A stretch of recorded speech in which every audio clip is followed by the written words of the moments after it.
Hi everyone, it's Nicole, and today I'm bringing you a recommendations video.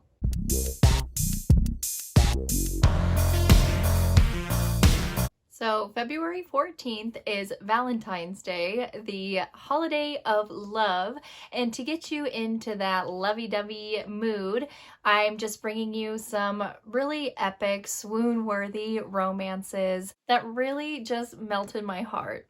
I've seen a couple people on YouTube do this. Nayema just dropped her video at the beginning of the month, so definitely check hers out. She has some really great recommendations on there as well. I'll link it in the cards and in the description box for you.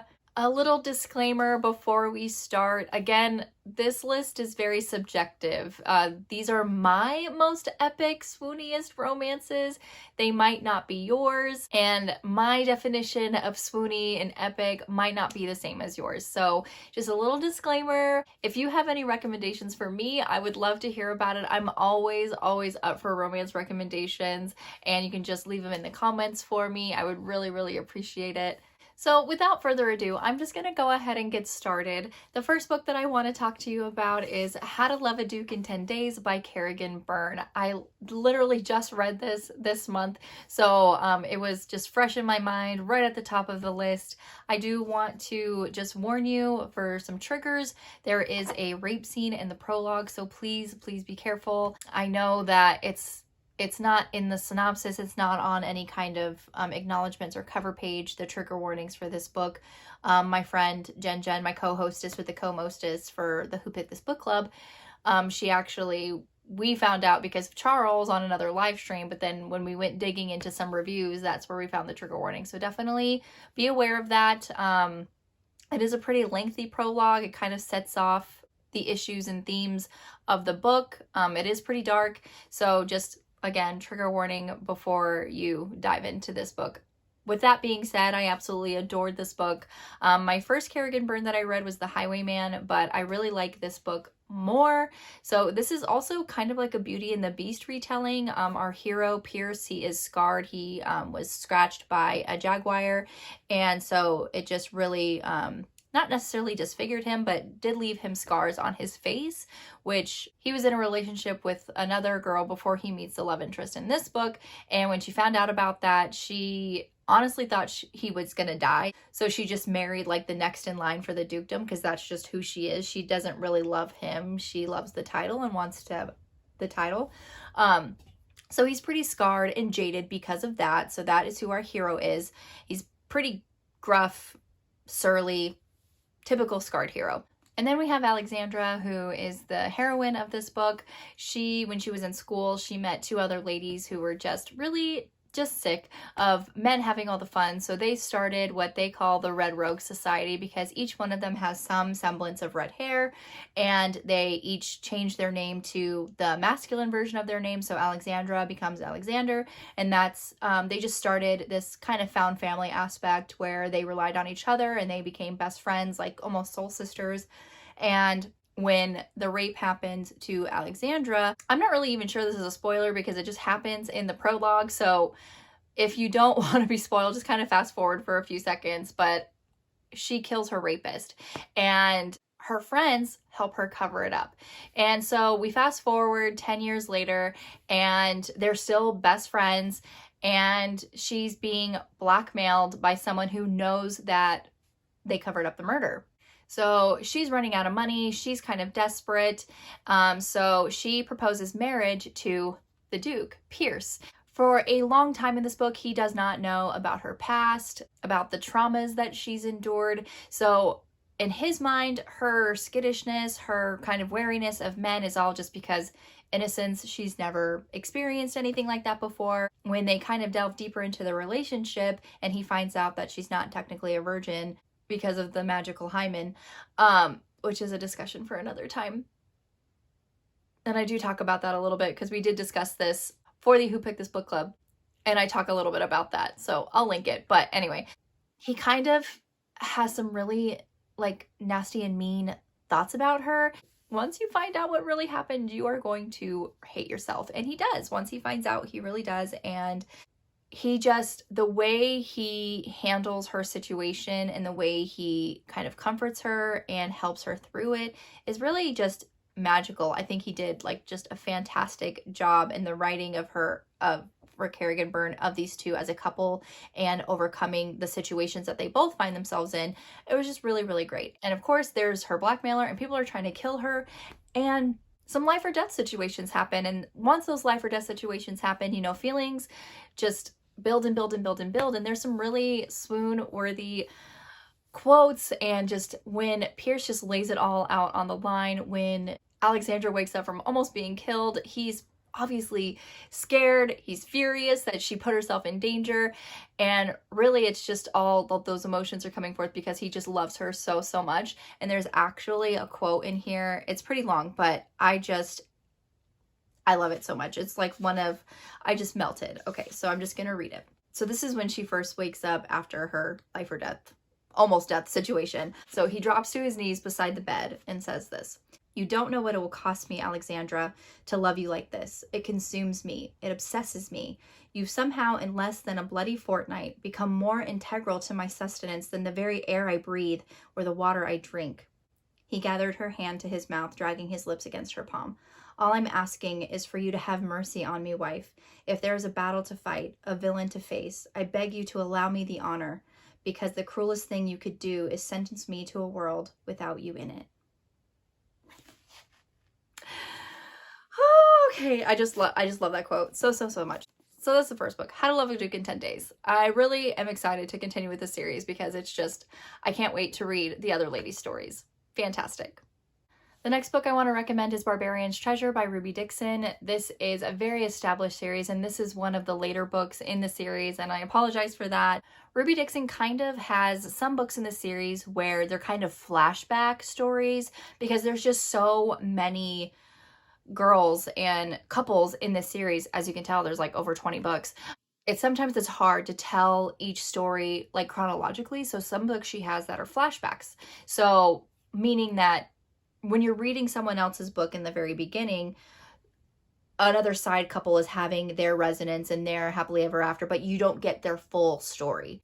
In this one, Barbarians Treasure, we have Megan and Cashel. At the very start of this book, Megan and Cashel, they have resonated. They're established in their relationship, and everyone just thinks they're so happy, and everyone just thinks that their resonance was just so, so easy, and it came so easy to them, and they didn't fight their resonance, and it happened wonderfully right away, and it was just, in the eyes of others, their resonance story was just perfect. And Megan kind of takes like offense to that. Not really necessarily offense, but she was like, that's just what all of you saw, because obviously they're not going to be fighting in front of everybody. It's kind of hard to, fight in secret, because with the way they have everything situated, it's like everything's all out in the open. They have their like community room and they have like the little rooms and stuff, but it's all basically one community and you see everything.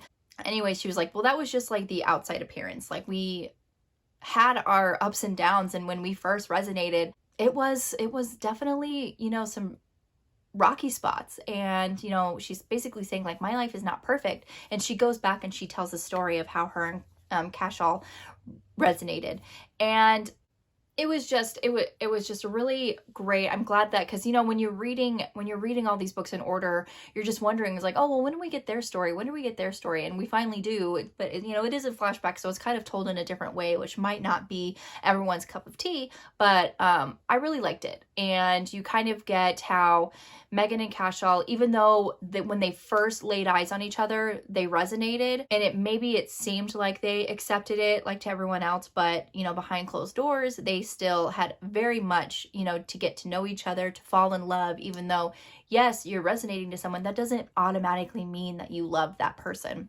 I just really, really enjoyed their story and them coming together and reliving kind of the earlier couples that didn't get their story in the very beginning. And again, another swoon-worthy quote. I did make a little graphic.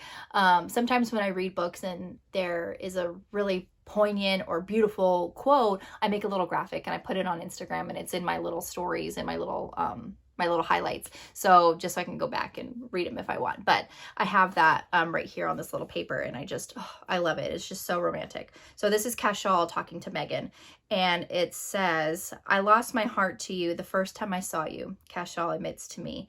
You did not learn my name for many nights after, but it did not matter. You have always held it in your hands. Beautiful! The next book I want to recommend is Touch Me by Alexandria House. This is book number 2 in the Rami University series. I don't necessarily think that you have to read book 1 to enjoy book 2. It's not like a continuation from book 1. It's a completely separate couple, but yes, the first couple is referenced, but you don't have to read their story to enjoy book 2.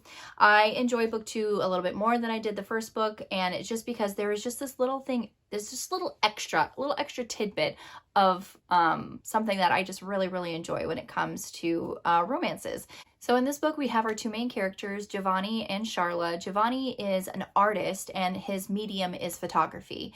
And Charla is a professor at this really prestigious university. And he kind of gets like this gig there where he is not really a professor, but he goes and it's not even really an internship. I don't even know what the word is, but he goes and he has these, like, he does seminars and he talks about things. And Charla is one of the professors that allow him to speak in her class because their 2 studies are actually very, very similar. What he takes photographs of to what she teaches in the university. So when Giovanni comes to her class to do his little speech, little seminar, she is immediately thrown off balance because she has been having dreams about a person that looks exactly like him. And that is what's kind of tipped it into more enjoyable for me, is that kind of paranormal aspect. I just love it so much.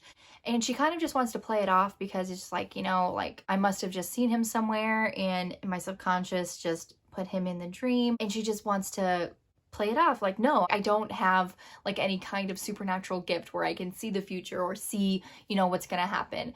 But he is like drawn to her too. There's just something, they're just drawn to each other. They're definitely kind of like a fated mate situation, which I really, really loved in this contemporary, which, it's rare where you get a fated mate situation and it's not a paranormal or a shifter or a vampire, So the fact that it's a contemporary romance set in the real world and you have that is just, I just thought it was really, really neat. So also I just wanted to list some trigger warnings for this book as well. Giovanni does suffer from panic attacks, depression, anxiety, just from due to emotional abuse and manipulation that he suffered at the hands of his parents. There is some medical content and trauma, like induced coma and hospital stays and everything like that. So definitely just so you know before going into this book. The next book I want to recommend is Never Judge a Lady by Her Cover by Sarah MacLean. This is book number 4 in the Rules of Scoundrel series. Again, you don't necessarily have to read all of the books to enjoy this one, but you do see these 2 characters in other books in the series, and you kind of get more out of their relationship. Maybe if you did read the series. I did not. I read book 1 and book 4. I have not read books 2 and 3. Again, I still very much enjoyed it, but you probably will see their relationship kind of develop more over the course of the 3 books leading into theirs. So in this book, we have our heroine. Her name is Georgiana. She lives kind of like a double life. So she's Lady Georgiana by day, but by night she is known as Chase. She runs one of the most prestigious and most powerful gaming hells in all of London. Everyone thinks Chase is a man. Of course they do. Right? So yeah, she's just kind of living a double life. And then we have our hero. His name is Duncan West. He writes for one of the newspapers, and he has been just on the hunt for Chase. He wants to know who he is. He wants to know, he wants to just uncover the secret and blow the whole operation wide open. Little does he know that it's Georgiana. He's been kind of like in love with her from afar for a while now. And I just it has that trope in it where it's like, it's always been you. And I just think that is the swooniest thing. Like when you have that trope where it's just like loving from afar, or, you know, it's they've known each other and each person thinks the love is only one-sided, so they don't necessarily pursue it. And then, you know, you get closer, and then when the big reveal happens, the I love you moment, and he says, it's always been you. Just stunning, just beautiful, just melt my heart. Why don't you? Melt it. The next book I want to recommend is If She Says Yes by Tasha L. Harrison. This is an older woman, younger man, best friend's mother romance. So our hero in this book, his name is Tomas. He has had a crush on Darcy, his best friend's mother, since they first met in college. And he has had all kinds of thoughts and dreams and longing for her, but he just thinks that it just could never work. Obviously, best friend's mother, she's older than him. I believe when they were in college, she was married to, obviously, his best friend's father at the time, but she has recently gone through a divorce. But still, he never acted on those feelings. He just kind of admired and loved from afar. It's been a while since they have seen each other at the start of the book, but Tomas is coming back into town for his best friend's wedding. And of course, he's going to see his best friend's mother there, Darcy, because obviously. Sorry if the camera angle shifted, my battery died. So, anyway, we were talking about If She Says Yes, and Tomas is on the airplane just thinking about seeing Darcy again and just getting himself all rolled up, like I said, and he has to take care of some situations that are happening. He jerks off to the thought of Darcy in the airplane bathroom. He is just gone for this woman, right? Okay, so I do just kind of want to read the synopsis, because the synopsis is just it's just perfect for how he just feels about her. It's wonderful. It's wonderful. So it says, Tomas Martinez has had a crush on Darcy McFarlane, his best friend's mother, for longer than he's willing to admit. Would it be wrong to make those feelings known the weekend of his best friend's wedding? Or would that be a big-time party foul? Tying himself up and offering up his body for her to defile wouldn't be on the list of best man duties either, huh? What if he dropped to his knees and begged her to let him worship her in every way he's fantasized about over the years? Would that be a big wedding faux pas? And what if she said yes? That's just perfect. That is just exactly what Tomas wants. He wants to be at her beck and call. Like, he is a submissive man.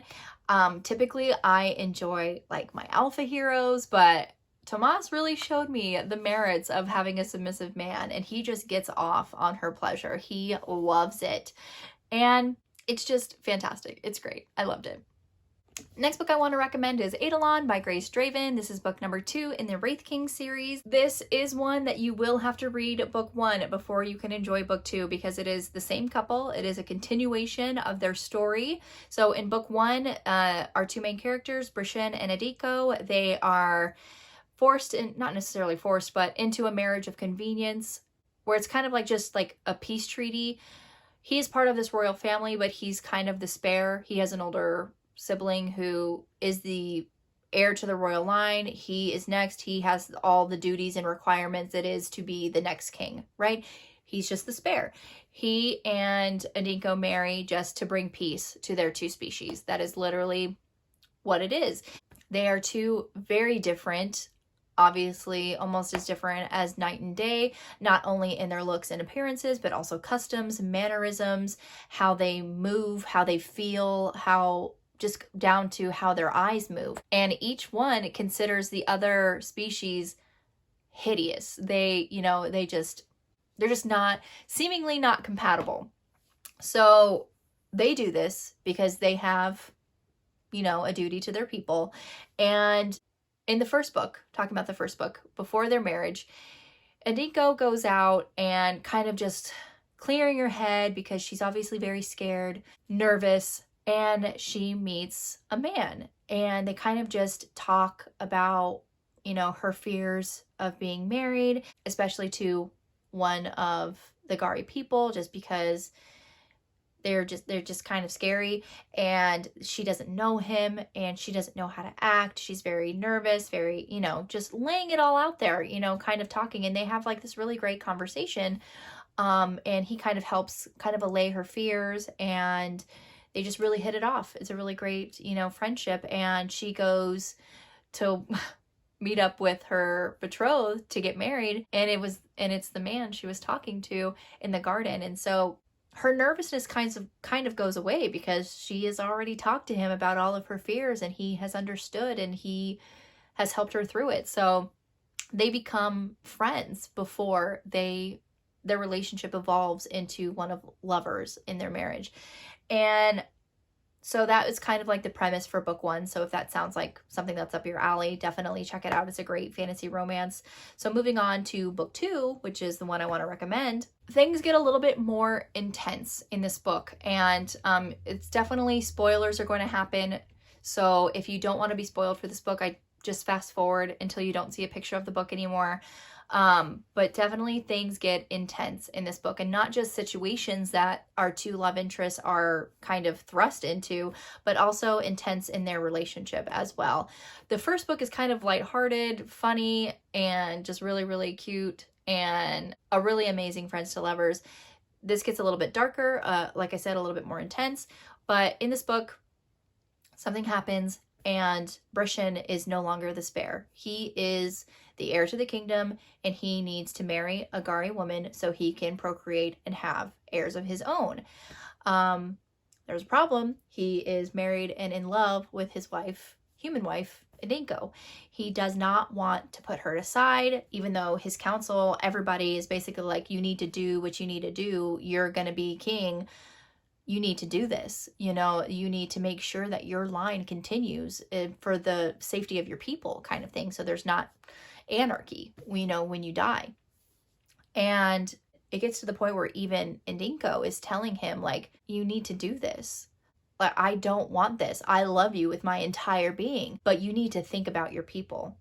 You need to think about what's best for them. That's the burden of being a king, right? And he is just kind of flabbergasted. He's like, I thought we were on the same page. I'm not going to put you aside. I love you.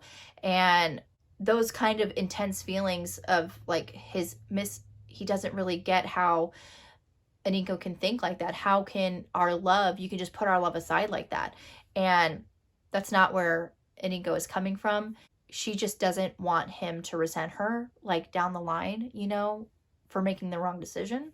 He's just trying to get it through her head that you're it for me. I'm not going to leave you. And it comes out in a very raw, almost animalistic sex on their part. And she thinks it's because he's trying to conceive an heir. And it's like, oh, if we conceive an heir, this problem will just go away. If you become pregnant, I won't have to marry someone else but it's literally impossible for their two species to procreate. And she thinks that's what he's trying to do, but that's not what he's trying to do. He's trying to just convince her that, to come to his side of thinking that their love is enough, and that intenseness comes through with their sex. And the whole reason why this is an issue is because there's this ritual that he has to go through that is very, very dangerous. If he doesn't, his people will not have magic anymore, and he could potentially, if he does go through this, he could potentially die. And so that's why everyone's like, you need an heir. And there is my little quote here, my swoon-worthy quote that I have. He's saying to Indinko, Brishan, he says, I will not give you up, he vowed between clenched teeth. I will suffer the ritual gladly. Let it rip me apart and put me back together again. I will rob my people of their magic and fight the Gala. I will not renounce my wife. He shook against her, burying his face in her neck. Don't leave me, Adinko, he implored. The burden is only bearable because you're here. They're just so beautiful. I really love them as a couple. Really, like, probably my top 5 favorite ships. They're just it's so beautiful. And like I said, this book is really intense. I like cried, you know, some parts of this book, but it's a great series. If you enjoy fantasy romance and you want to give this a try, Grace Draven is great at writing fantasy romance, top tier. The next book I want to recommend is Forget Me Not by Brenda Jackson. This is book number 2 in the Catalina Cove series. This is not one that you have to read book 1 to enjoy book 2, but the couple of book 1 is mentioned in this book, but it's not like you don't get really heavy spoilers from book 1 if you don't read it first. So in this book, we have our 2 main characters, Ashley and Ray. Ashley has gone through a horrible trauma. 3 years ago, her husband Devin died in a car accident, and she has just been unable to move on. Her friends try to help her in her grieving process, trying to get her out of her depression. So they just surprise her with a getaway to Catalina Cove, and she kind of reluctantly goes, but she does go because she knows that her husband would not want her to just, be alone and sit sad all the time. So she's walking around, just kind of getting the lay of the land on her vacation, and she sees a man, rugged, bearded, but very, very familiar. And she knows in an instant that that is her husband, Devin, who she had thought died. And when they meet, he doesn't know her. She is very confused. He introduces himself as Ray Sullivan. But as the story progresses, you find out that he had moved to Catalina Cove after waking up in the hospital from a coma, and he has amnesia. He doesn't know who he is, his past, and no one was waiting for him in the hospital to kind of explain things. This is who you are, and no one looked for him. So he's like, I'm really, truly alone, so I'm going to move and start over. And that's what he did in Catalina Cove. But even though he has no memory of Ashley, he is still very much drawn to her. And it's more than just her beauty and the attractiveness, and they are attracted to each other like at first sight. It's more than that. And so Ashley goes to his doctors that he sees there and kind of tells them the story, and they kind of warn her about the dangers of unloading all of this stuff on an amnesia patient. They're very, empathetic. Like, I understand you want your husband back, but you have to worry about his psyche, like his mental capacity. Like, that's very dangerous to kind of unload all of this on an amnesia patient. But as the story progresses, they continue to go out, they continue to have fun. He's falling in love with her seemingly for the first time, and she's falling in love with the man who he is now because, again, he started all over. Spoiler alert, it does come out that, he has amnesia, that they know each other, that they were married before. The really kind of swoony, beautiful moment of this book that just melted my heart, it does happen at the end. So if you don't want to be spoiled, just kind of go forward until I'm not holding the book anymore. It ends in an HEA. They're getting married, to him as Ray Sullivan, not to who he was in the past. And they're on their honeymoon, and he tells her that he remembers everything. He remembers their life.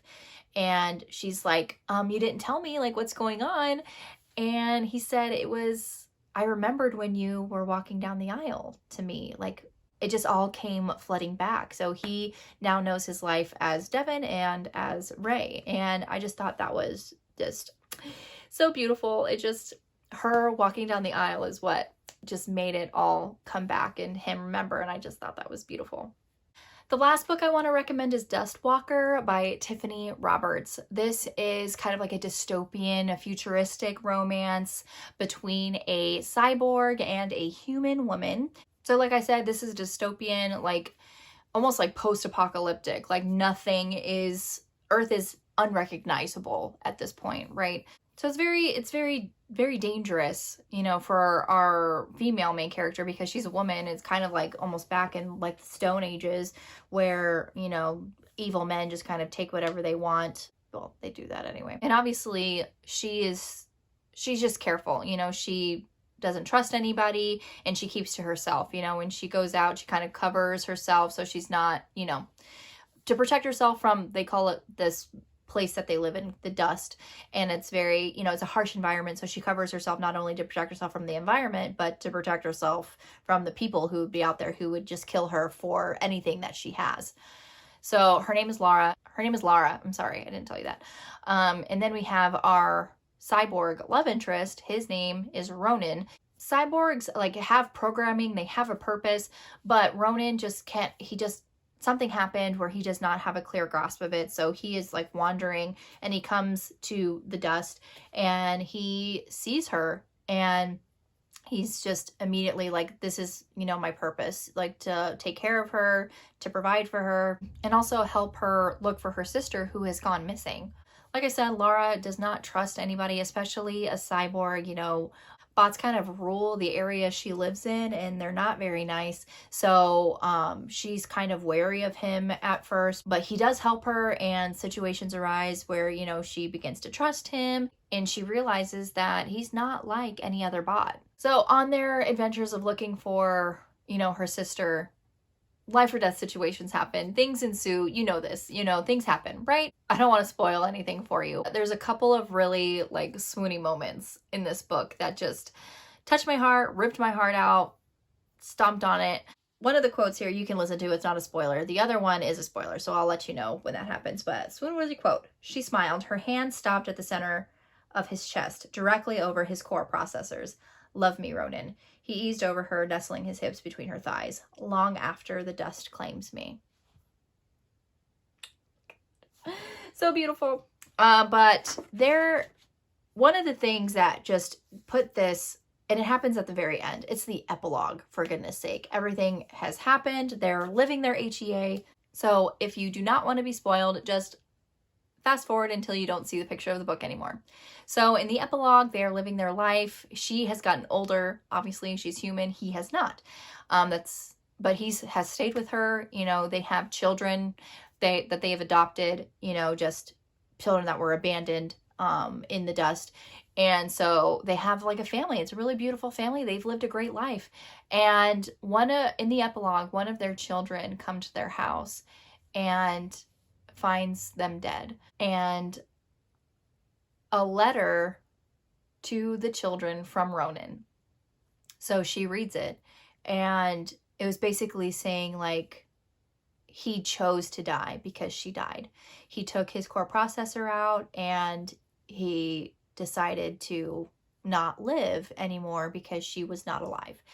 And that just made me so emotional. When I read it.